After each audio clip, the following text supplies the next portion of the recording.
짠.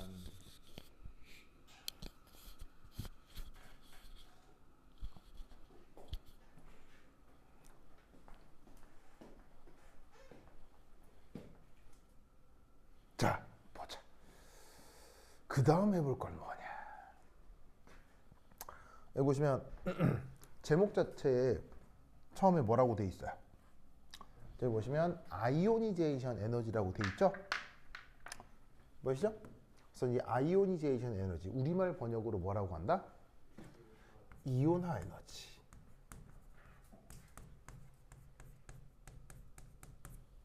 이 녀석에 대해서 언제 설명한 적이 있냐면, 혹시 여러분 하푼 미케니즘 기억나요? 하푼 고래잡이 미케니즘. 바로 이온 결합 화합물들 중에서 이온쌍이라고 하는 독특한 물질 체계가 있죠. 그 녀석의 형성을 설명을 할 때 하푼 미케니즘이라고 하는 미케니즘이 있었거든요. 라비 공부했어요, 안 했어요? 하푼.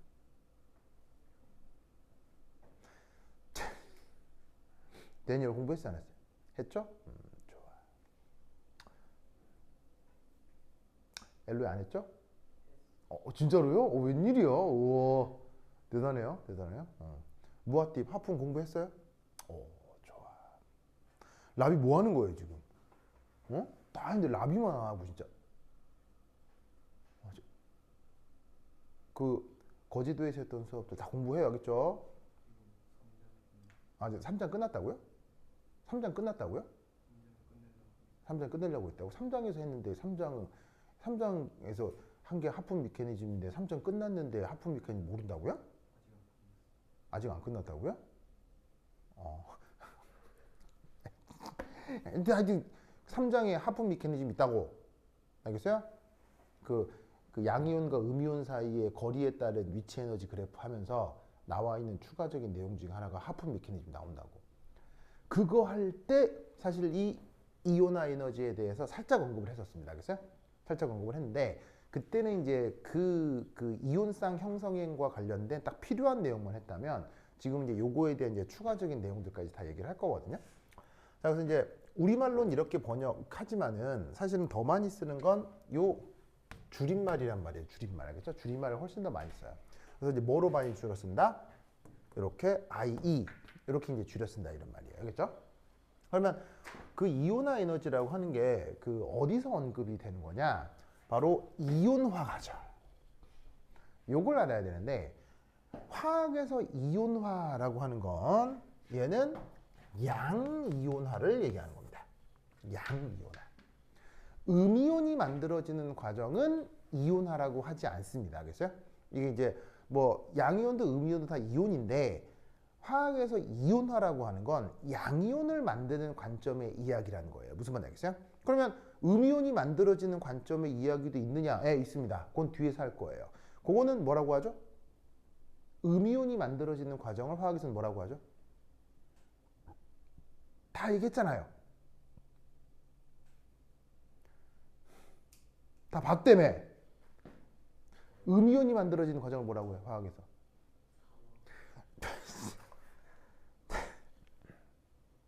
무아팁? 음이온이 만들어지는 과정을 뭐라고 했었죠? 화학에서?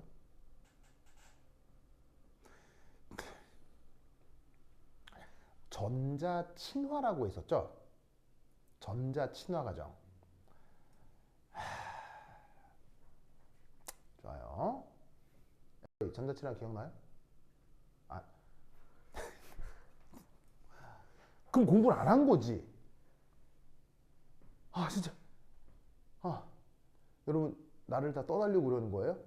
1학년 1학기 중간고사 쳐서 시험 개판 나가지고 학원 딴 데로 옮기고 막 이러려고 그러는 거죠, 지금.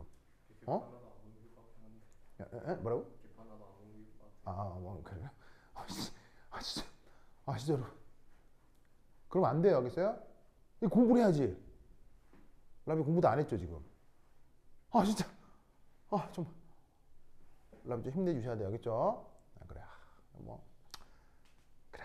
여러분 말할 때 힘들지. 힘들고 피곤하지. 이거 하는데, 뭐 어쩌겠어요. 알겠어요? 네. 이게, 이 공부하는 과정에 대해서 이게 좀 이렇게 이게 뭐 별의별 공부 전문가들이 나와서 뭐 이렇게 봐라 저렇게 봐라 하잖아요.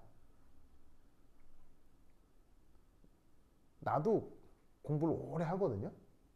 오래 하는데 30년 넘게 공부를 30년이 뭐야 한 4, 50년 공부를 해와도 결론은 뭐냐면 왕도가 없어요. 공부는 왕도가 없다는 게 무슨 말이에요? 뭐 더 잘하는 그런 방법 따위는 없다는 얘기예요.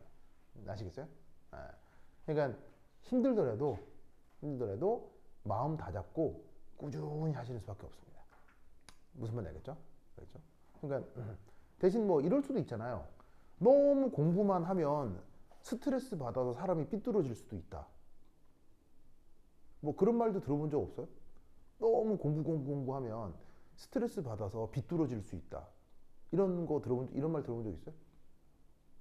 그럼 그거는 어떻게 해야 되느냐? 여러분들 감옥에 갇혔을 때 가장 무서운 형벌이 뭐게요? 감옥에 갇혀서 또 형벌을 추가로 받는다 라고 할 때 가장 무서운 형벌 바로 독방입니다. 독방 혼자 가두는 겁니다. 그것도 더 심하게 하려면 어떻게 하냐면 빛이 들어오지 않는 깜깜한 방에 혼자 가두는 겁니다. 그러면 사람이 뭘 못해요? 다른 사람들이랑 얘기를 못하죠. 그러면 어떻게 되냐면 사람이 정신이 몽롱해지면서 환각을 보게 되고 사람이 거의 그 미쳐버리기 직전까지 가버립니다. 무슨 말인지 알겠어요? 그래서 감옥에서 말썽 피우는 사람들 있잖아요. 그 사람들한테 주는 가장 큰 형벌 중에 하나가 우선 뭐 말썽 피우면 간수들이 와서 존나게 패겠죠, 하겠죠? 왜냐면 감옥 안에서는 구타가 법적으로 허용이 돼요. 그래서 이제 존나게 패겠죠? 존나게 패인 다음에 계단에 질질 끌고 와서 어디에? 독방에 가둡니다. 거기서 빛이 들어오지 않는 밥은 다 줍니다.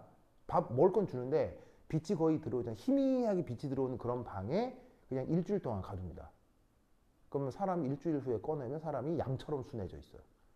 아무 짓도 안 해도 살려주세요 이렇게 돼요. 그래서 혼자 그런 데 가두게 되면 사람은 극도의 공포를 느끼게 되거든요. 근데 혹시 여러분 불교에서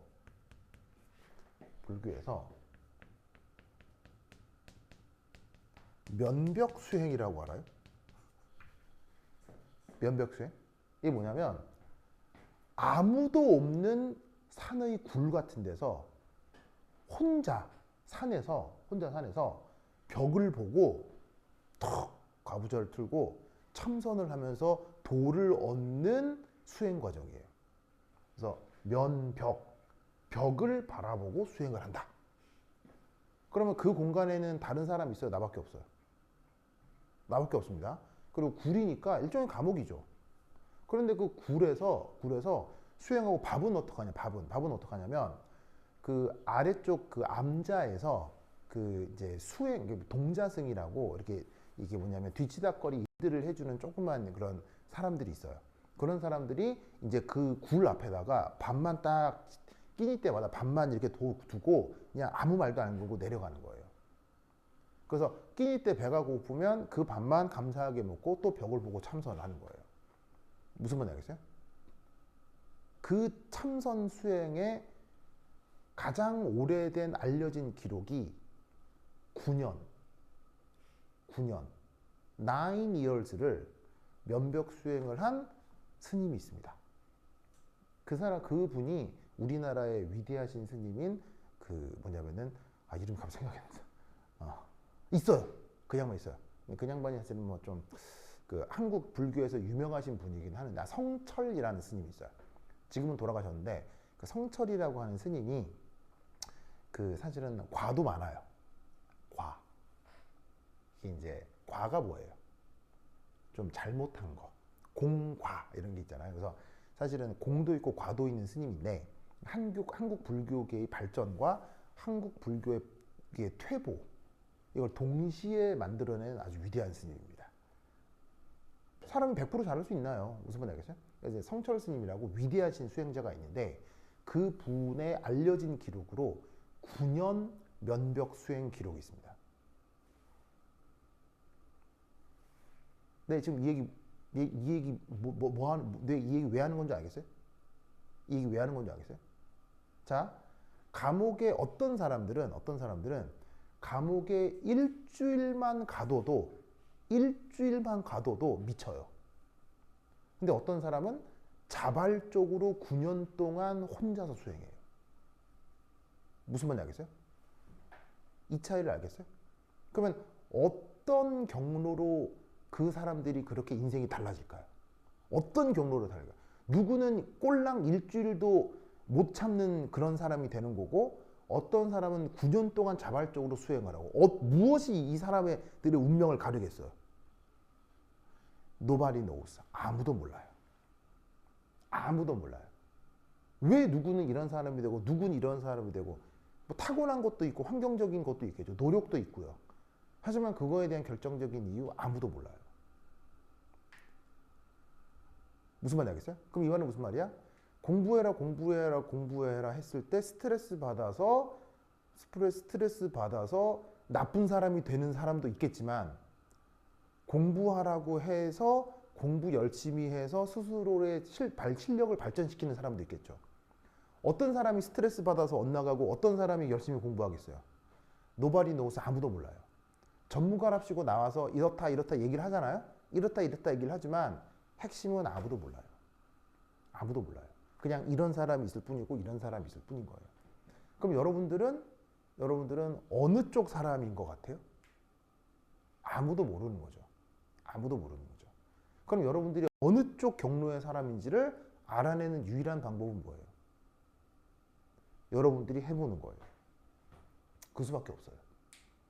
그래서 지금은 공부해봐요. 알겠어요? 해봐요. 하다 보면 이게 잘 맞는 사람도 있을 거고요. 어느 순간 임계점에 도달해서 나 했다가는 미칠 것 같다. 이런 사람이 있겠죠. 근데 그거를 가르는 이걸 아무도 몰라요. 이거 어떻게 될지 아무도 몰라요. 아무도 몰라요. 그러니까 그걸 알려면 공부라도 해봐야 내가 어떤 사람인지 알 수 있는 거야. 그러니까 지금 이 시기엔 그렇게라도 해봐요. 무슨 말인지 알겠어요? 이게 방법이 여러 가지 뭐 조언들을 하는데, 내가 아무리 오래 공부를 해봐도 그 뭐 딱히 방법이 없어요. 그냥 꾸준히 하는 거예요. 그냥 하는 거야. 그렇죠? 내 몸이 허용하는 선까지. 라비 오케이? 알겠죠? 이거 해야지. 그러니까 이런 걸 하게 만들려고 나 같은 사람이 있는 거예요. 나 같은 사람이 막 푸시를 하는 거죠. 해보자 푸시 하는 거죠. 무슨 말인지 알겠어요? 알겠죠? 했어야지. 진짜 엘로이 진짜 전자친어도 모르고 있지. 자, 그래서 한번 시도들을 해보자. 알겠죠? 그 시도를 하는 여러분들을 응원합니다. 알겠죠? 그래. 자, 다시 여기로 돌아와서, 그래서 이온화라고 하는 건 화학에서 양이온화를 얘기하는 겁니다. 근데 누구에 대한 양이온화냐? 바로 원자. 그런데 이 원자의 상태도 중요합니다. 상태. 무슨 상태? 기체. 그 원자가 고체나 액체 상태에서는 이온화라고 하지 않습니다. 아시겠죠?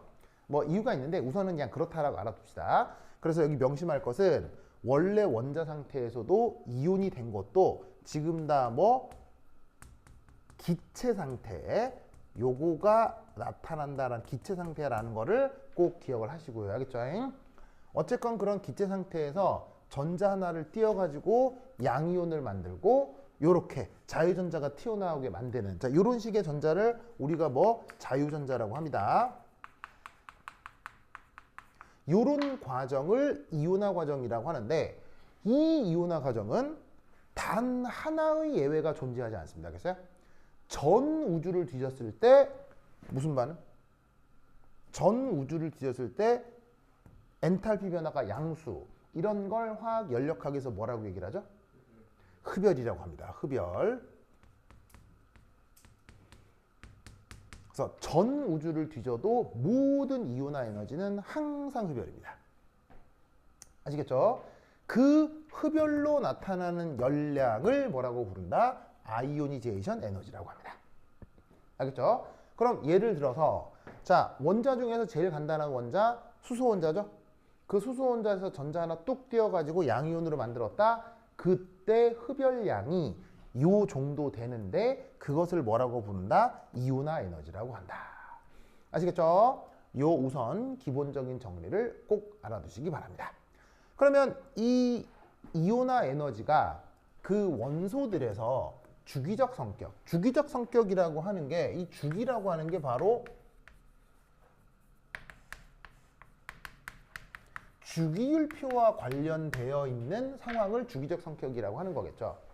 그럼 여러분 주기율표는 우선 기본적으로 무엇으로 구성된 겁니까? 주기율표의 구성 요소 첫 번째가 뭡니까? 주기율표의 구성 원리 첫 번째. 주기율표의 구성 원리 첫 번째. 원자 번호. 주기적 성격이란 주기율표에서 나타나는 성격들을 얘기하는 거예요. 무슨 말인지 알겠어요? 그러면 주기율표가 무엇으로 구성되어 있느냐? 첫 번째 원자 번호. 아시겠죠? 그래서 원자 번호의 변화에 따라서 저 아이오니제이션 에너지가 어떻게 되는지 살펴보자 이런 얘기죠. 이때 주기율표상에서 간단한 이제 뭐냐면은 개형을 한번 보면 가로줄을 뭐라고 불러요? 주기율표에서 가로줄을 주기라고 하죠. 세로줄을 뭐라고 해요? 패밀리라고 하잖아요. 그럼 이때 같은 주기율표상, 그러니까 같은 주기에서는 원자 번호가 증가할수록 이온 에너지가 커집니다. 그리고 같은 족에서는 원자 번호가 증가할수록 이온화 에너지가 감소합니다. 아시겠죠? 그래서 이 성격을 기본적으로 외우셔야 됩니다. 외워야 됩니다. 그래서 그 설명 방법을 이제 설명을 드리고 여기 써놓기도 했는데 이 이온화 에너지의 주기성은 이유 안 중요합니다. 뭐가 안 중요하다고요? 이유가 중요하지 않습니다. 결론이 중요합니다. 알겠어요? 결론. 그래서 주기율표를 딱 그려놓고 기본적으로 어떻게 돼요? 오른쪽으로 갈수록 증가, 아래로 내려갈수록 감소. 알겠죠? 외워야 돼. 알겠죠? 그래서 왜 이렇게 되느냐에 대해서는 잘 묻지 않습니다. 이유를 이렇게 써놓긴 했습니다만 왜 이러냐 이유 중요하지 않습니다. 이온화 에너지의 주기성은 마치 수학의 공리처럼 화학에서 활용됩니다. 그래서 사실 자체가 중요하니까 사실을 반드시 외워야 돼요. 알겠죠? 근데 이제 그냥 생짜로 외우려고 하면 답답하잖아요. 그래서 이제 여기다가 이유를 살짝 써둔 거예요. 알겠죠? 이유를 살짝 써둔 겁니다. 자, 그럼 봅시다. 같은 주기에서 오른쪽으로 간다. 오른쪽으로 간다라는 게 무슨 말이에요? 뭐가 커진다는 뜻이에요? 원자 번호가 커진다는 뜻이죠. 그런데 원자 번호가 커지면 무엇도 같이 커지죠? 원자 번호가 커지면 유핵 전하가 커진다. 기억나요? 자, Z 이펙트가 무슨 말이에요? Z 이펙트가 이펙티브 뉴클리어 차지잖아. 그럼 유핵 전하가 커질수록 핵과 전자 간 인력도 커진다고 볼 수 있겠죠. 핵과 전자 간 인력이 커지니까 그 전자를 떼어내기 쉽겠어요? 어렵겠어요? 어려울 거고 그만큼 이온화 에너지가 커질 것이다. 알겠죠? 알겠죠?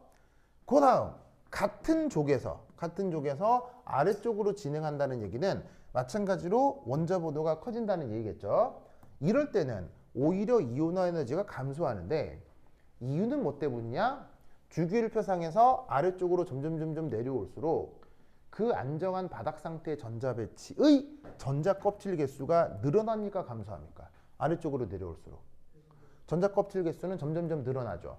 왜? 아래쪽으로 내려올수록 최외곽 오비탈의 주양 개수가 커지기 때문에 내부 오비탈들이 있는 거지. 그럼 걔들로 만들어낼 수 있는 전자 껍질이 많아지는데 이런 식으로 전자 껍질이 많아지면 어떤 일이 벌어지느냐? 바로 전자 간 청력. 이게 커질 수 있다. 이런 말이에요. 무슨 뜻인지 아시겠죠? 그러면 전자 간 청력이 커지면은 전자가 핵에 강력하게 매여 있다는 얘기예요? 핵에서 약하게 묶여 있을 수도 있다는 얘기예요. 청력이 커진다는 얘기는. 핵에서 약하게 매여 있을 수 있으니까 그런 전자를 상대적으로 좀 쉽게 떼어낼 수 있지 않겠느냐. 무슨 말인지 알겠죠? 그리고 전자 껍질이 많아지면서 어떤 효과가 나타날 수도 있냐면 핵하고 그 최외곽 전자 간 사이에 거리가 가까워지겠어요? 멀어지겠어요?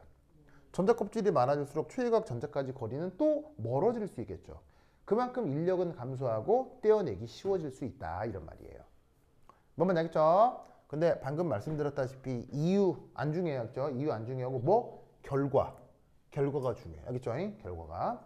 그래서 이온 에너지 요리 갈수록 증가, 요리 갈수록 감소. 자, 근데 주기율표를 구성하는 가장 중요한 성격이 원리가 원자 번호라고 했잖아요. 주기율표를 구성하는 또 하나의 원리가 뭐예요? 주기율표를 구성하는 또 하나의 원리 전자 배치죠. 즉 그 원소의 전자 배치에 따라 이 이온화 에너지가 영향을 받을 수 있겠느냐. 그래서 우리가 외워야 되는 아주 기본적인 원소들 있죠. 주기율표상에서 기본적인 원소들 대략 한 20번까지 알겠어요? 그 20번까지 원소들의 그 뭐냐면 그 원자 번호에 따른 이온화 에너지를 지금 조사해 보았습니다. 아시겠죠? 자, 그럼 이때 예를 들어서 여기 3번 원소 누구를 얘기하는 거예요? 3번 원소 리튬을 얘기하는 걸 거고요. 4번 원소 베릴륨, 5번 원소 붕소 이런 것 등등등을 얘기하고 있는 겁니다. 알겠죠? 자, 그리고 11번 원소 누굽니까? 11번 원소 소디움, 12번 원소 맥니지움. 알겠죠? 이런 식으로 쭉 찾아놓은 거라 이런 말이야. 됐죠? 오! 그렇다면 우리는 뭘 할 수 있느냐? 여기에 있는 요 10번에서 11번 10번에서 11번 여기를 이압 경계로 우리는 뭘 할 수 있냐면 요 3번에서 10번이 몇 주기 원소들이에요? 3번에서 10번이 3번에서 10번 원소들이 2주기 원소라는 거 아시겠죠? 2주기 원소라는 거 아시겠죠? 주기율표상에서. 그리고 11번에서 18번까지 뭐라는 걸 알 수 있어? 11번에서 18번까지 3주기 원소들이라는 걸 알 수 있다 이런 말이죠. 그래서 뭐 몇 개 원소 편의상 더 써보면 10번 원소는 니온, 9번은 플러린, 뭐 7번은 질소, 8번은 산소, 그 다음에 13번은 얼루미늄, 15번은 인, 16번은 황, 18번은 알곤. 아시겠죠? 뭐 이 정도 원소들은 뭐 웬만큼 다 기억하고 있잖아. 그치. 자, 그러면 여기서 우선 시각적으로 나타나는 어떤 현상, 바로 같은 주기에서는 잘 봐요. 우상향이 보이죠? 우상향. 그럼 잘 봐. 동주기에서는 원자 번호가 커질수록 이온화 에너지 증가. 동주기에서는 원자 번호가 커질수록 이온화 에너지 증가. 무슨 말인지 알겠어요? 기본적으로 우상향 그래프라고. 그걸 어디서? 여기서 확인할 수가 있는 거지. 같은 주기에서는 원자 번호가 커질수록 증가. 됐죠? 그 다음 또 이제 생각해 볼 수 있는 건 바로 요놈하고 요놈. 요놈하고 요놈.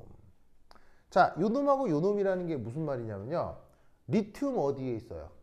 일쪽에 있죠? 소디움 어디에 있어요? 일쪽에 있죠. 보시다시피 어떻게 되어 있냐면 같은 쪽에서는 원자 번호가 증가할수록 이온화 에너지 감소. 알겠죠? 그래서 어떻게 된다? 리튬에 비해서 소듐의 이온화 에너지가 짜잔 감소하는 것으로 지금 그림들이 다 그려져 있다 이런 얘기예요. 무슨 뜻인지 아시겠죠? 그래서 어떻게 되냐면 기본적으로 우상향인데 그게 2주기에서 3주기가 될 때 이 그래프 전반이 약간 감소하는 형태로. 무슨 말인지 알겠어요? 그래서 약간 감소하는 형태로 그래프가 그려져 있다 이런 얘기지. 됐죠? 자, 그런데 이때 묘하게도 여기 어떤 구간들이 나타나게 되냐면 바로 요거 보이죠? 우상향은 우상향인데 뭔가 약간 예외적 현상들이 생기죠. 그래서 예외인가? 라고 봤더니 놀라웠게도 여기서도 나타나고 여기서도 나타나네. 무슨 말인지 알겠죠? 그러면 이 여기서라고 하는 게 뭐냐? 자, 베릴륨 몇 쪽 원소죠? 베릴륨 몇 족 원소죠? 2족. 붕소 몇 족 원소죠? 13족. 질소 몇 족 원소죠? 15족. 산소 몇 족 원소죠? 16족. 맥니듐 몇 족 원소죠? 2족. 얼루미늄 몇 족 원소죠? 13족. 인 몇 족 원소죠? 15족. 황 몇 족 원소예요? 16족. 이렇게 딱 해버리면 이게 예외가 아닌 것 같으네. 무슨 말인지 알겠어요? 뭔가 이유가 있는 것 같으네. 뭐하고 딱 지금 연관돼 있어요? 걔네들의 족 혹은 최외곽 전자 배치와 관계가 있다라는 걸 알 수 있는 거죠. 그냥 예외적인 게 아니라 뭔가 이것도 이유가 있다. 그래서 뭘 살펴볼 것이냐? 이런 식으로 예외적으로 나타나는 상황의 전자 배치 한번 살펴보자 이런 얘기지. 자, 그래서 우선 첫 번째 여기 베릴륨 붕쇼. 자, 저놈들의 뭘 한번 따져볼 거냐? 전자 배치 보겠습니다. 배치, 전자 배치. 보이시죠? 자, 그러면 베릴륨 최외곽 전자 배치 어떻게 돼? 베릴륨 최외곽 전자 배치. ES 뭐예요? ES 뭐? 2, 전자 2개. 자, 그러면서 앞에서 했던 거 살짝 복습 한번 하면 한 오비탈에는 전자가 최대 몇 개까지? 2개까지. 그리고 2개가 존재한다면 둘의 전자 스핀 방향은 서로 반대. 무슨 말 알겠죠? 그런 원리를 무슨 원리? 한 원리의 전자는 최대 2개까지. 그리고 2개가 있다면 서로 스핀 방향 반대. 이걸 파울리 베타 원리라고 했죠. 그래서 베릴륨의 ES2 전자 표시를 이렇게 한 거예요. 자, 이때 얘가 만약에 양이온이 되면서 자유전자를 하나 내어놓았다. 그럼 얘가 누구란 얘기겠어요? 이놈인가 보지 뭐 알겠어요? 이놈이 떨어져 나온가 보지. 그래서 여기 전자 배치는 어떻게 될 거냐면 이렇게 되나 보지 뭐 알겠어요?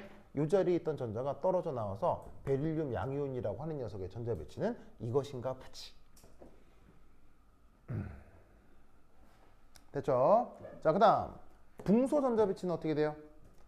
4번에서 5번으로 전자 하나 더 많아지는 붕소 전자 배치는 바로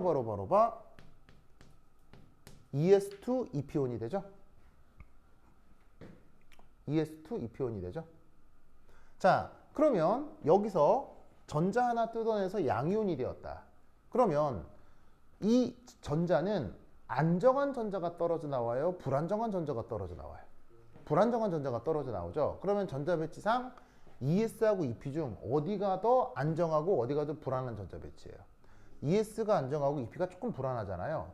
그럼 여기에 있는 이 전자라는 게 어디서 떨어져 나온 녀석이라는 얘기겠어요? 요 놈이라는 얘기겠죠.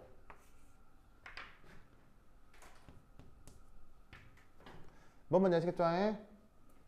그래서 지금 보시면 베릴륨과 붕소의 이온화 과정은 그 전자가 떨어져 나오는 오비탈이 같아요, 오비탈이 달라요? 다른 데서 떨어져 나오게 된다 이런 얘기지. 무슨 말인지 알겠죠? 그럼 이때 우리는 어떤 해석을 할 수 있냐면 이런 해석을 할 수 있습니다. 바로 여기에 있는 ES 전자 있죠? S 오비탈은 뭐가 있느냐? 침투 효과가 있습니다.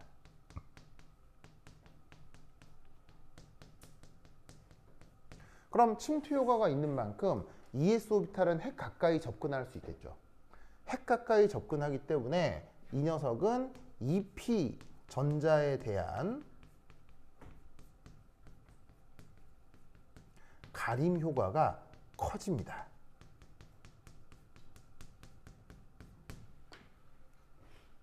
핵 가까이 접근하다 보니.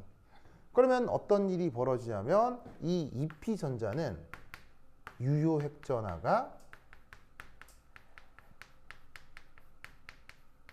줄어들 수 있고, 유효 핵전화가 줄어든다는 얘기는 핵하고 전자 간 인력이 상대적으로 작아질 수 있다는 얘기죠. 그래서 어떻게 되냐면 전자를 떼어낼 때 예상보다 더 적은 에너지가 필요할 수도 있다는 얘기인 거예요. 그래서 오히려 ES보다는 EP에서 전자를 제거해야 되는 붕소에서 그 필요한 이온화 에너지가 살짝 감소한다. 무슨 뜻인지 아시겠죠? 이렇게 해석을 해볼 수 있습니다.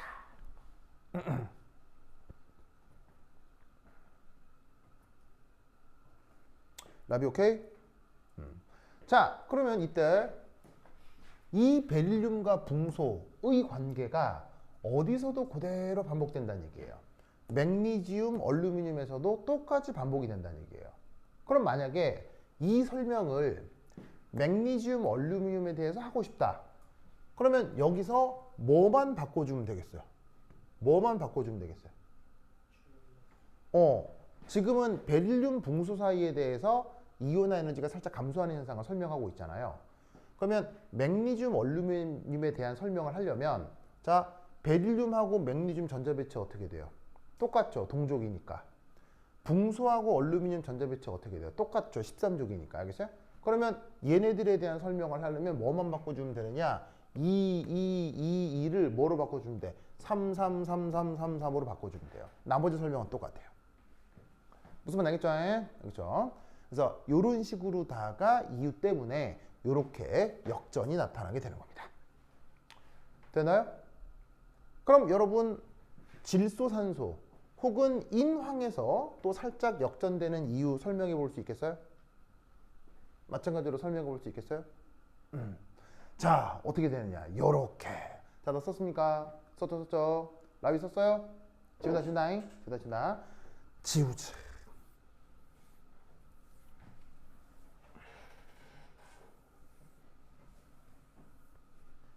자, 그럼 저기서 나타나는 두 번째, 바로 7번의 질소와 8번의 산소 사이의 전자 배치를 생각해 보도록 하겠습니다.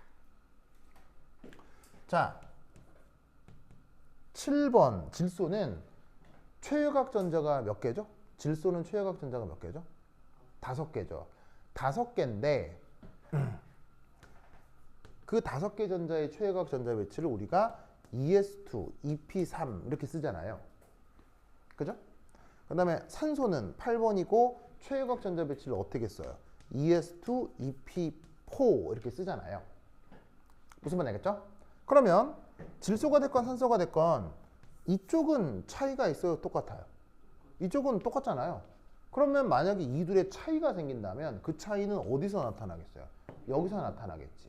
그래서 질소하고 산소의 ES는 말고 EP의 전자 배치를 주로 살펴보자 이런 얘기죠. 아시겠죠? 자, 그러면 질소는 지금 원래 p 오비탈에 몇 개의 전자가 있는 거야? 질소는 p 오비탈에 지금 3개의 전자가 있는 거지. 그걸 지금 여기서 3개의 전자를 하나, 하나, 하나 이렇게 표현해 보지. 보이시죠? 오, 그럼 여러분 봅시다. 전자가 되도록이면은 전자쌍으로 표현되어 있어요? 홀전자로 표시되어 있어요? 홀전자로 표시되어 있죠. 홀전자로 표시되어 있는데 얘들의 스핀 방향이 어때요? 또 다 같죠? 이런 걸 또 무슨 룰? 훈투룰. 아시겠죠? 훈투룰. 훈투룰. 자, 그러면 마찬가지 원리로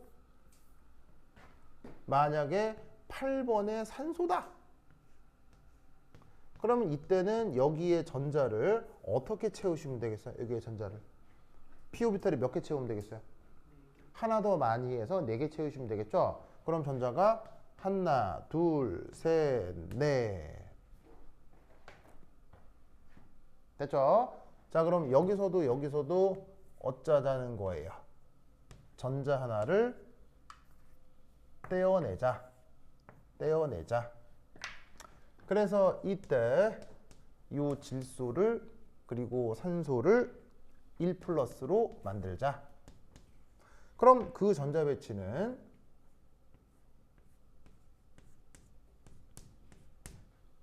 이렇게 될 수밖에 없고 여기서 전자 배치는 이렇게 될 수밖에 없죠. 그럼 이렇게라고 하는 것이 뭐냐? 질소에서 떨어져 나온 이 자유전자는 원래 어디 있던 놈이라고 생각할 수 있어요. 요거라고 생각할 수 있죠. 그런데 산소에서 떨어져 나온 전자는 전후를 봤을 때 어디라고 생각하는 게 좋겠어요? 여기라고 생각하는 게 좋겠죠. 뭔 말인지 아시겠어요? 그럼 잘 봐.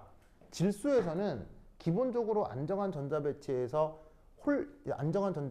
전자쌍이 있어, 전자쌍이 없어. 원래 상태에서 전자쌍이 없잖아. 그런데 산소는 원래 전자 배치에서 전자쌍이 있지.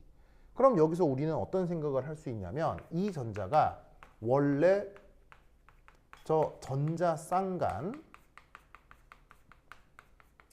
청력이 나타날 수 있다고 보는 거지. 그리고 이 청력은 여기선 있어, 여기선 없어. 여기선 없잖아. 여긴 전자쌍이 없으니까. 무슨 말인지 알겠어요? 전자쌍이 있어야 전자쌍 간의 청력이 있는 건데 여긴 전자쌍이 없으니까 전자쌍 간 청력이 없겠지. 그럼 이 전자쌍 간 청력 때문에 이놈의 전자는 핵에 강력하게 매여 있겠어? 핵에 약하게 매여 있겠어? 핵에 약하게 매여 있기 때문에 어떻게 된다? 이 전자를 떼어낼 때 예상보다 그 이온화 에너지가 커지겠어요? 작아지겠어요? 예상보다 이온화 에너지가 살짝 감소할 수 있겠구나 라고 생각할 수 있다 이런 말이죠. 뭔 뜻인지 아시겠죠? 알겠죠? 그래서 오히려 질소보다 원자 번호가 더 큰 산소에서 이온화 에너지가 살짝 감소하게 되는 겁니다. 알겠죠? 그리고 이런 경향성은 또 정확하게 어디서도 나타난다? 인과 황 사이에서도 나타납니다. 만약에 이 설명을 인과 황 사이라고 설명을 바꾸고 싶다면 여기에다가 어떻게 해주면 됩니까? 이걸 지금 인과 황 사이의 관계로 설명하고 싶다. 그럼 여기에다가 뭐만 바꿔주면 됩니까? 여기에 있는 2를 전부 다 뭐로 바꿔주면 된다? 3333 바꿔주면 그이라고요. 무슨 뜻인지 아시겠죠? 알겠죠? 그래서 이것이 전자 배치에 따른 그 주기율표에서의 이온화 에너지의 경향성입니다. 뭔 말인지 알겠죠? 이 내용은 수능 같은 데서도 어마무시하게 나왔습니다. 이제 더 이상 수능엔 나오지 않겠지만 왜냐하면 수능에서 이 부분이 빠졌거든요. 빠져서 더 이상 안 나오겠지만 과거 수능 그리고 일반 화학 책에서는 어마무시하게 많이 나온 내용입니다. 그래서 이 내용을 반드시 기억해야 되는데 사실 이 설명 잘 안 나옵니다. 설명 잘 안 나옵니다. 아까도 뭐라 그랬어요? 이런 경향성에서도 이 설명 잘 안 묻는다고 했죠. 사실 이 설명 잘 안 묻습니다. 이 말이 무슨 뜻일까요? 이 설명 잘 안 묻는다. 이게 무슨 뜻일까요? 바로 여러분은 이 그림 있죠. 요 그림. 요 그림. 이걸 싸그리 외우셔야 됩니다. 그림을 달달달 외워야 됩니다.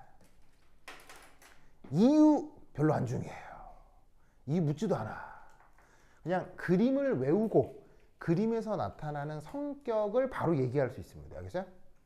그래서 그 원소의 주기적 성격에 대해서 이 이온화 에너지에 대한 사실들은 마치 수학의 공리와도 같아요. 공리와도 같아서 그냥 그러니까 그 다음 논리를 만들어내요. 그냥 무슨 말인지 알겠어요? 그래서 이유 안 중요해. 그림이 중요해. 그래서 아까 내가 이거 필기할 때 뭐 보고 적었어? 그냥 막 내가 외워서 적었어. 난 이 그림 외우고 있다고요. 무슨 말인지 알겠죠? 알겠죠? 그 정도로 중요한 그림이다. 무슨 말인지 알겠죠? 알겠죠? 오케이, 됐다. 완전 중요하다. 알겠죠? 요 그림 이후에 그 다음에 또 이온화 에너지에서 굉장히 중요한 개념 중에 하나가 순차적 이온화 에너지라고 하는 그림이 있는데 개념이 있는데 그 내용 보다 한 10분 쉬었도록 하겠습니다. 환실 갔다 오세요.